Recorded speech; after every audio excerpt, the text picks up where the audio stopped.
नमस्कार साथियों, जय हिंद। मैं राकेश सर एक नई क्लास के साथ फिर से आपके सामने लेकर आया हूं और आप सभी साथी आने वाले एग्जाम की दृष्टि से ये मेवाड़ के इतिहास के कुछ महत्वपूर्ण क्वेश्चन हैं जो आपके एग्जाम की दृष्टि से मैंने आप लोगों के लिए तैयार किए हैं। तो ध्यान से देखोगे आप। पहला क्वेश्चन इसी क्रम में मैं स्टार्ट कर रहा हूं। खानवा का युद्ध में महाराणा संग्राम सिंह को सेना में कौन शामिल नहीं था? क्वेश्चन ये आ रहा है कि जब 1527 में, साथियों क्वेश्चन क्या है, क्वेश्चन पर विचार कीजिए। क्वेश्चन क्या बोल रहा है? क्वेश्चन बोल रहा है कि 17 मार्च 1527 को 17 मार्च 1527 को जो खानवा का युद्ध हुआ था, उस खानवा के युद्ध में यानी कि महाराणा सांगा की ओर से इनमें से कौन नहीं लड़ा था? चारों ऑप्शनों को ध्यान से देखना है आप लोगों को कि खानवा के युद्ध में कौन से व्यक्ति ने महाराणा सांगा का बाबर के विरुद्ध साथ नहीं दिया था। तो देखते हैं हम ध्यान से। महमूद लोधी के बारे में।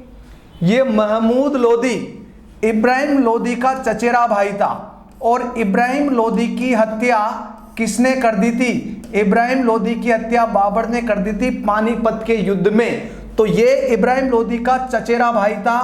ये कह रहा था कि मैं महाराणा सांगा की ओर से लड़ूंगा और महाराणा सांगा की ओर से लड़ते हुए मैं अपने भाई, चचेरे भाई इब्राहिम लोधी की हार का या हत्या का बदला लूंगा। इसलिए ये महाराणा सांगा की ओर से लड़ने के लिए आया था। साथियों ये तो आया था।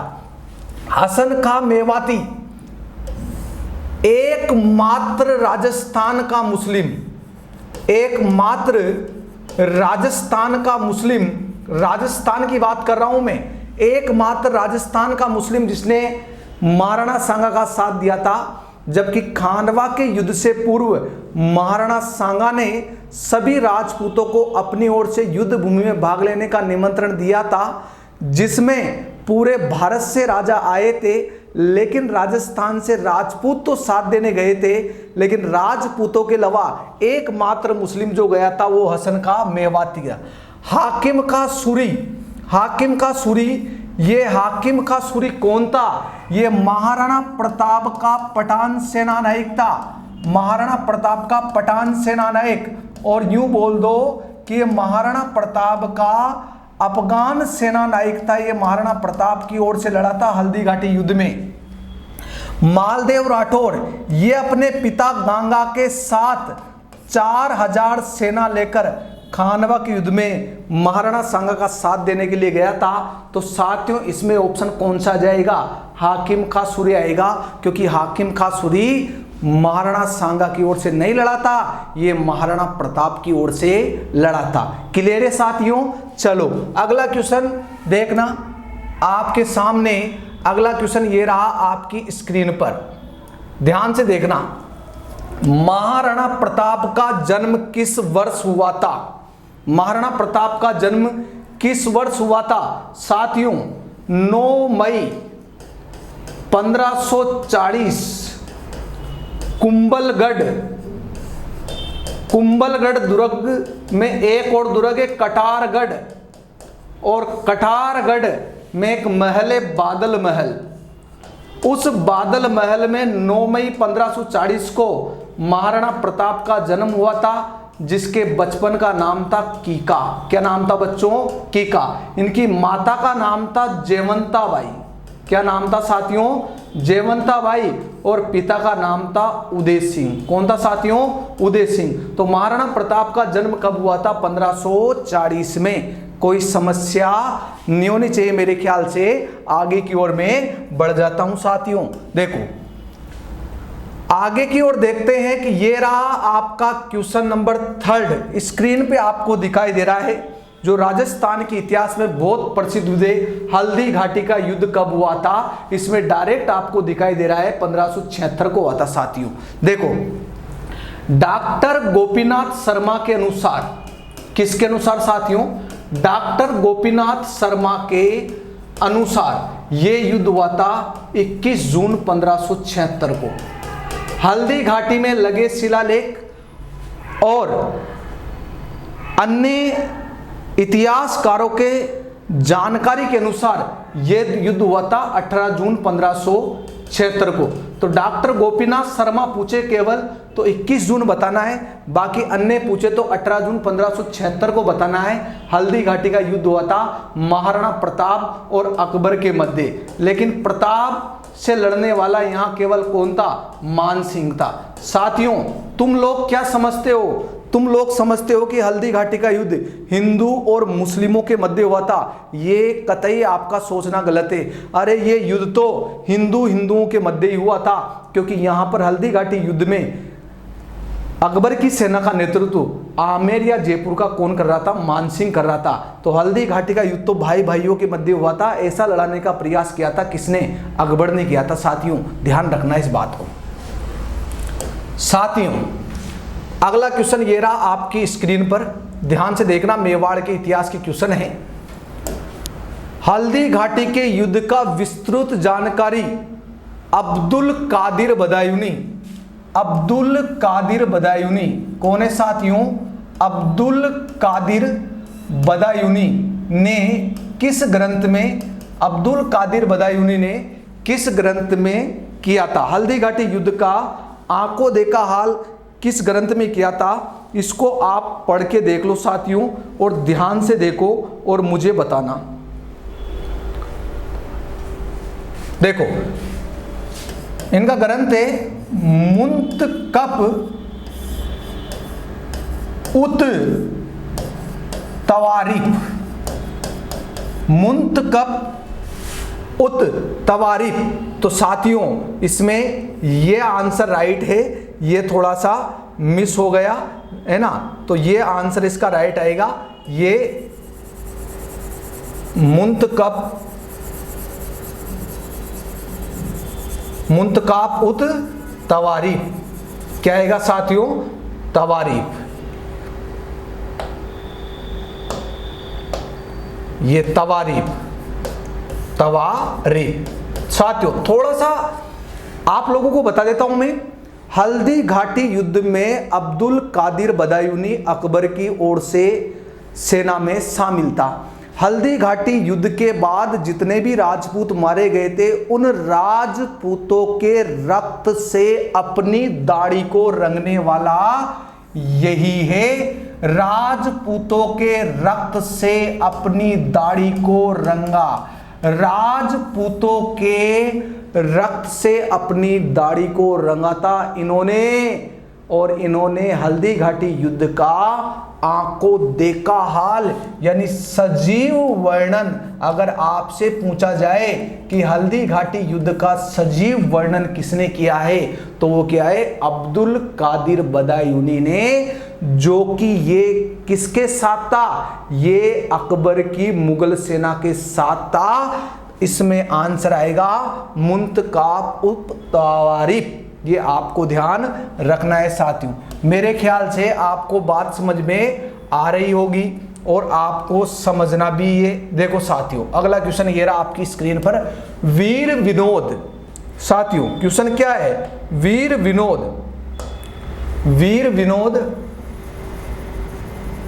के अनुसार, वीर विनोद के अनुसार, किसके अनुसार साथियों? वीर विनोद के अनुसार। ये वीर विनोद क्या है? ग्रंथ है। ये ग्रंथ किनका है? ये श्यामल दास का है। किसका है? श्यामल दास का। ये श्यामल दास कौन है? ये निवासी भीलवाड़ा के। ये कौन है? ये साहित्यकार, इतिहासकार है। श्यामल दास एक इतिहासकार है।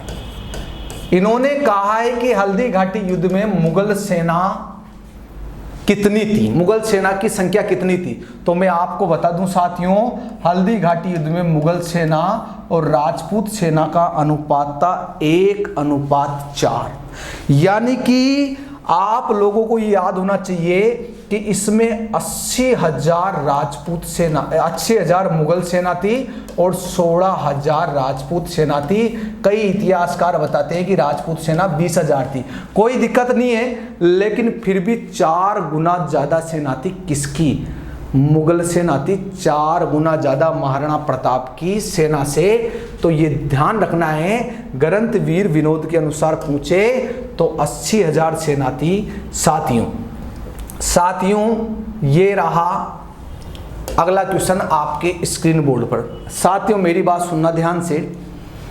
जितनी भी वैकेंसी है ना, उन सबके फॉर्म रीओपन हो रहे हैं।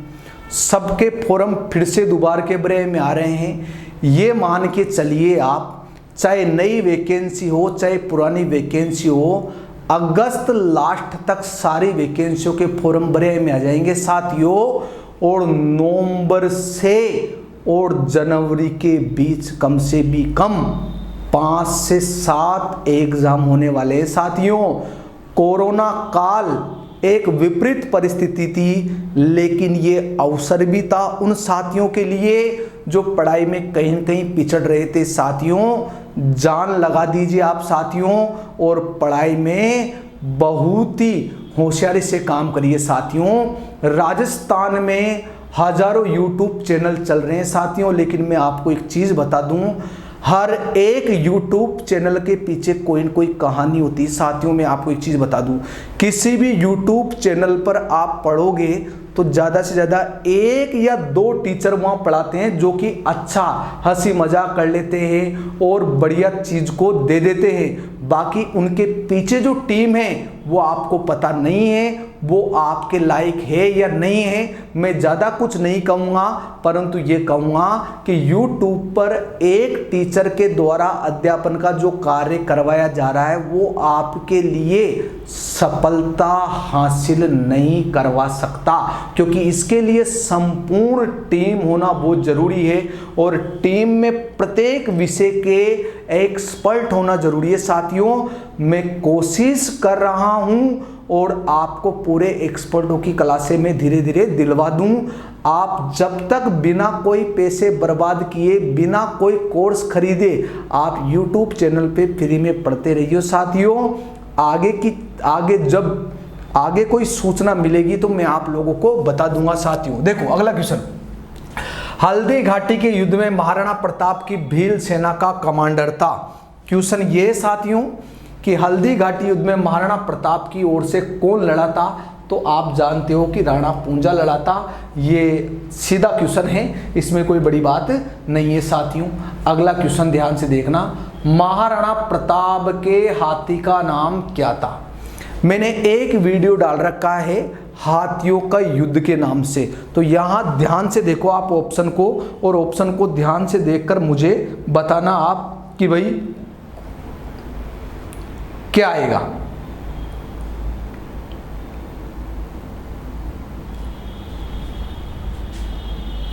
आएगा, आ गया आप। राम प्रसाद आपका राइट आंसर है। आपके मन में आप विचार कर रहे हो कि राम प्रसाद राइट आंसर है गुरुजी, और हमने कर दिया। देखो गजरात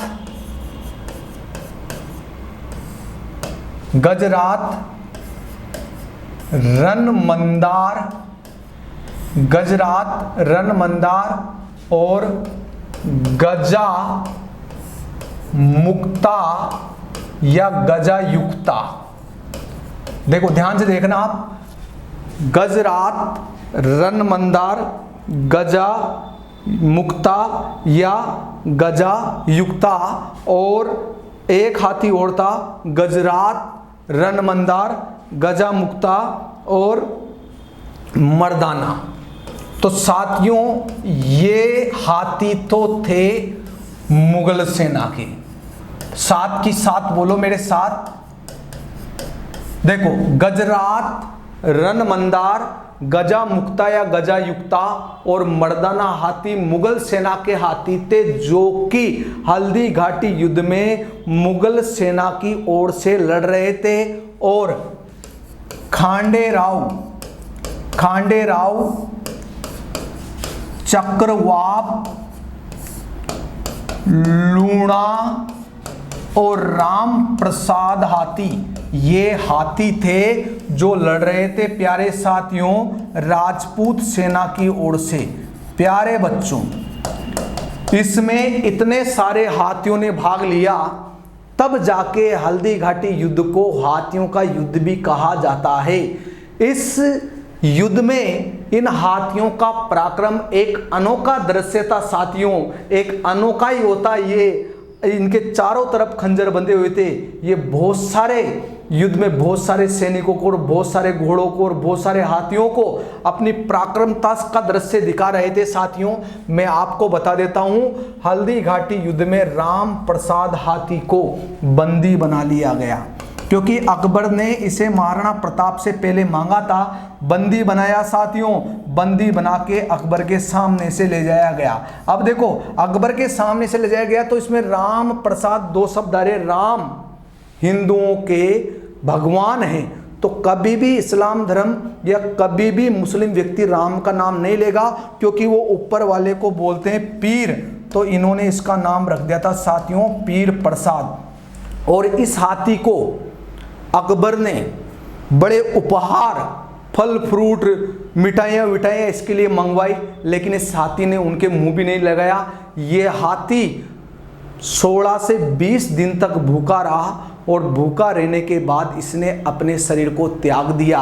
अरे वहां पर तैनात एक इतिहासकार ने कहा था कि हे अकबर, तू महाराणा प्रताप के हाथी को नहीं झुका पाया तो तू महाराणा प्रताप जैसे वीर योद्धा को क्या झुका पाएगा।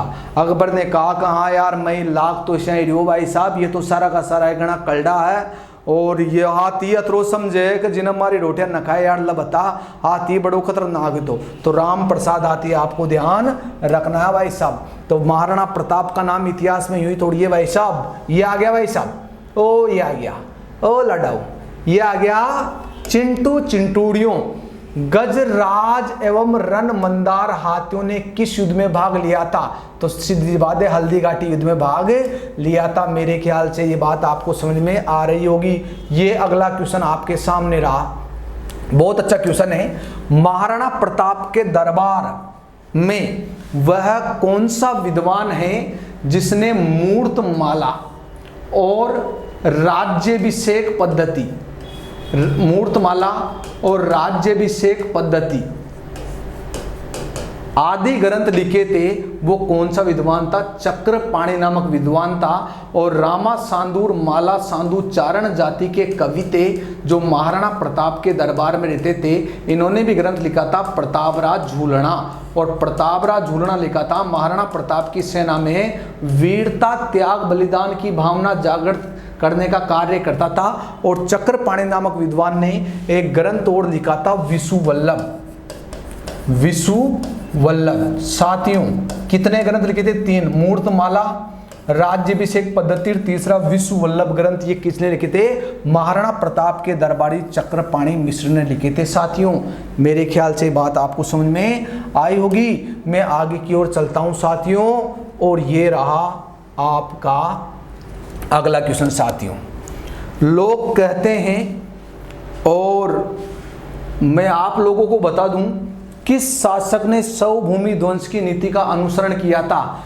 ये क्वेश्चन साथियों पुलिस विभाग की भर्ती में आया था, मैं आपको बता दूं। अरे पुलिस विभाग में ऐसे ऐसे क्वेश्चन आते हैं साथियों कि मैंने RS जैसे एग्जामों में भी नहीं देखे।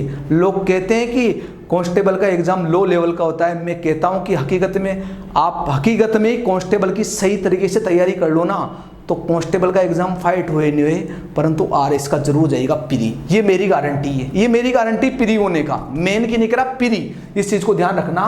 स्वभूमि ध्वंस की नीति का मतलब जानते हो क्या होता है? स्वभूमि ध्वंस का मतलब होता है कि महाराणा प्रताप ने अपने ही मेवाड़ में, यानी कि भूमि में जो खड़ी फसलें थी, उन खड़ी फसलों को बर्बाद कर दिया था।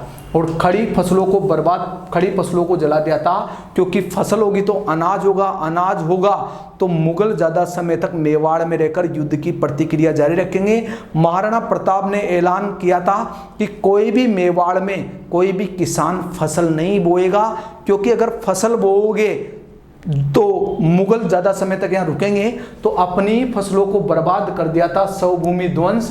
और दूसरी चीज़, एक ऐसा बताया जाता है कि महाराणा प्रताप ने कहा था कोई फसल नहीं बोएगा, तो एक किसी किसान ने फसल बो दी थी, उस किसान की महाराणा प्रताप ने हत्या करवा दी थी। आप कहोगे कि महाराणा प्रताप ने किसान की हत्या करवा दी थी, महाराणा प्रताप ने उसकी हत्या नहीं करवाई थी, उसे दंड दिया था। दंड क्यों दिया था? क्योंकि महाराणा प्रताप पूरे मेवाड़ को आज़ाद रखना चाहता था और उसने कहीं न कहीं मुगलों से पैसे ले लिए थे किसान ने, इसलिए महाराणा प्रताप ने उसे मृत्युदंड दिलवाया था। वो भी मेवाड़ के पक्ष में फैसला हो इस कारण दिलवाया था क्योंकि वो किसान मुगलों से मिल गया था। तो स्वभूमि ध्वंस की नीति का अनुसरण किसने किया था? महाराणा प्रताप ने किया था। साथियों, ये आपको ध्यान रखना है। साथियों, ये अगला क्वेश्चन रहा आपके सामने। देखो, गुजरात के सुल्तान बहादुर शाह ने चित्तौड़ के किले पर आक्रमण किया। बिल्कुल किया था। और मैं आपको बता दूं, इन्होंने जब आक्रमण किया था तो 1531 से 36 तक उस समय मेवाड़ का राजा था विक्रमादित्य। 14 वर्ष की उम्र में शासक बना था और 1533 में गुजरात के बहादुर शाह ने आक्रमण किया था। कर्मावती ने फर्स्ट बार तो सोने चांदी और मेवाड़ का राज चिन्ह देकर बहादुर शाह को पुनः भेज दिया था, लेकिन बहादुर शाह ने कहा था कि फिर मैं आक्रमण करने आऊंगी। तो कर्मावती ने सहायता के लिए हुमायूं के पास राखी भेजी थी। उस समय हुमायूं सारंगपुर में रखा हुआ था और सारंगपुर कहाँ पड़ता है? एमपी में पड़ता है। लेकिन हुमायूं नहीं आया और कर्मावती ने गुजरात के बहादुर शाह के साथ युद्ध किया था और युद्ध लड़ते वीरगति प्राप्त हुई थी। वही कहानी साथियों, ये ध्यान रखना।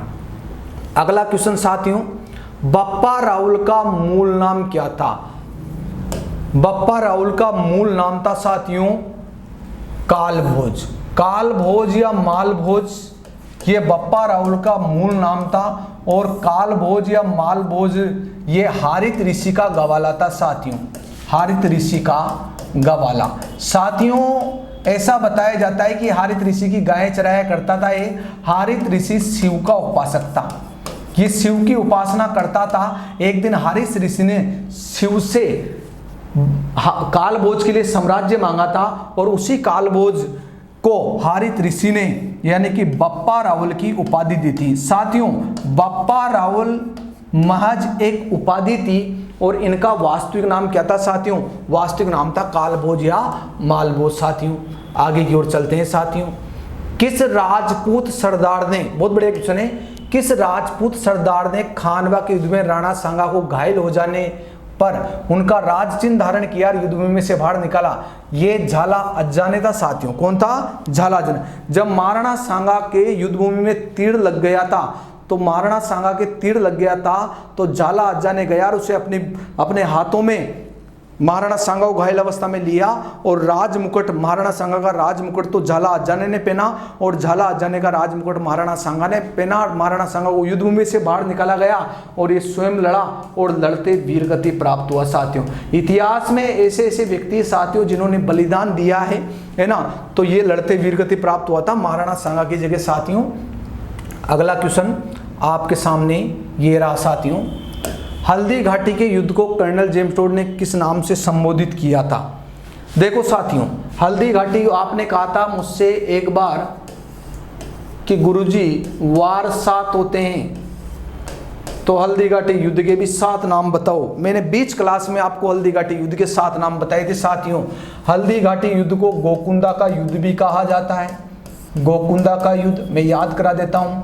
हल्दी घाटी युद्ध को मेवाड़ की थर्मोपोली भी कहा जाता है, थर्मोपोली भी कहा जाता है। हल्दी घाटी युद्ध को राजसमंद का युद्ध भी कहा जाता है, राजसमंद का युद्ध। हल्दी घाटी युद्ध को हल्दी घाटी का युद्ध भी कहा जाता है। हल्दी घाटी युद्ध को बनास का युद्ध भी कहा जाता है। हल्दी घाटी युद्ध को हाथियों का युद्ध भी कहा जाता है। हल्दी घाटी युद्ध को रक्तताल का युद्ध भी कहा जाता है। क्या कहा जाता है? रक्तताल का। ये 7 नाम है साथियों।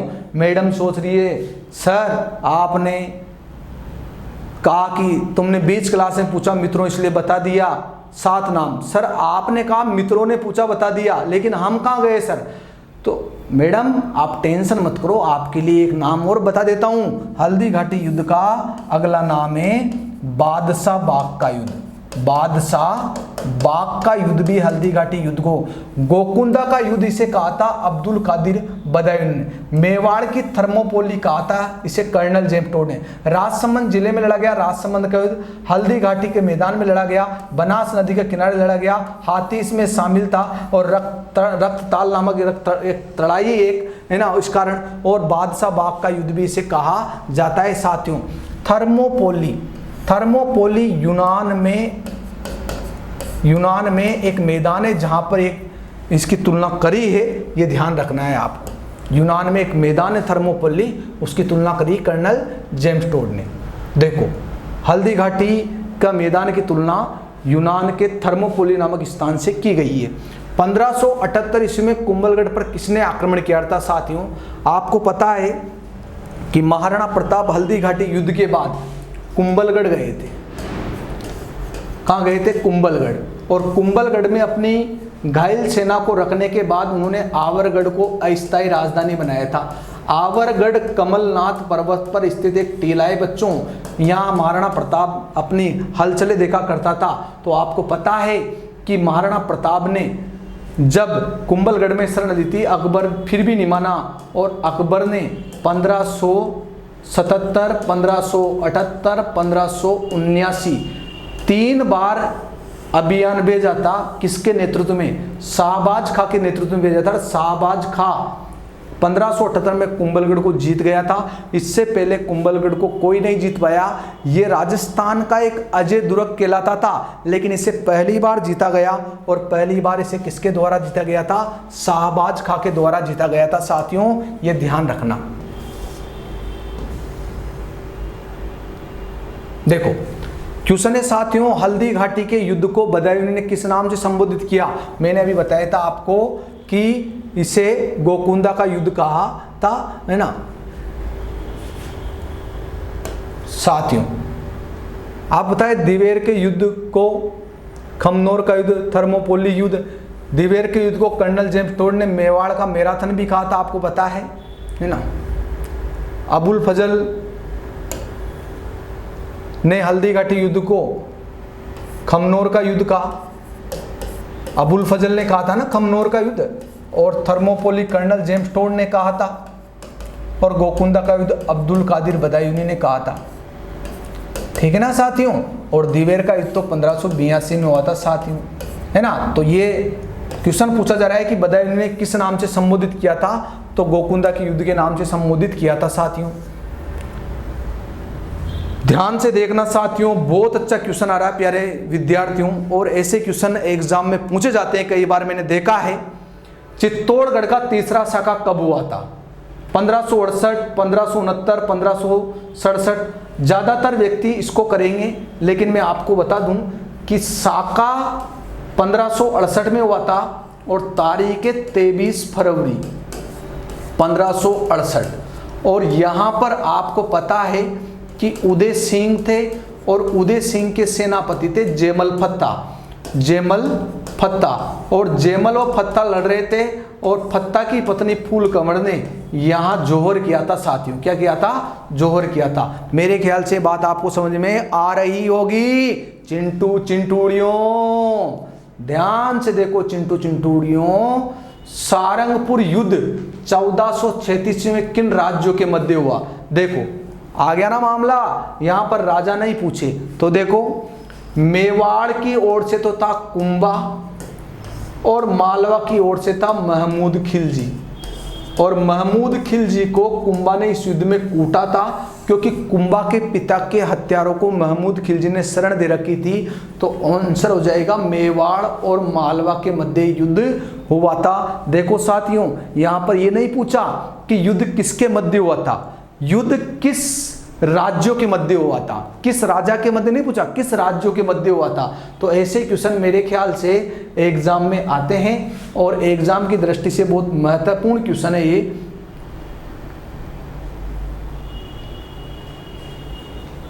बहुत अच्छा क्वेश्चन है और इस क्वेश्चन का जवाब तुम लोगों को आना चाहिए। आप लोग इस क्वेश्चन को पढ़ लो और फिर मुझे इसका आंसर बता दो आप। क्वेश्चन है निम्नलिखित में से कौन सा विद्वान कुंभा के दरबार में नहीं रहता था। कुंभा के दरबार में नहीं रहता था।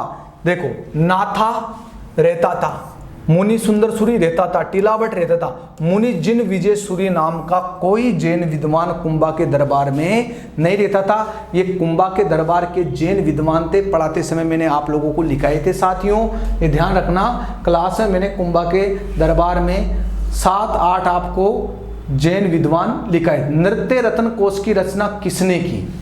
प्यारे बच्चों, आप देखो ये क्वेश्चन बहुत महत्वपूर्ण क्वेश्चन होने वाला है और एग्जाम की दृष्टि से मैं आपको बता दूं, अरे मैं आपको बता दूं ये क्वेश्चन कैसे पूछा गया है। सुनना बात, कुंभा था ना, कुंभा, उस कुंभा ने एक ग्रंथ लिखा था संगीत राज। उस संगीत राज ग्रंथ में 5 कोश है। कितने कोश है? 5 कोश।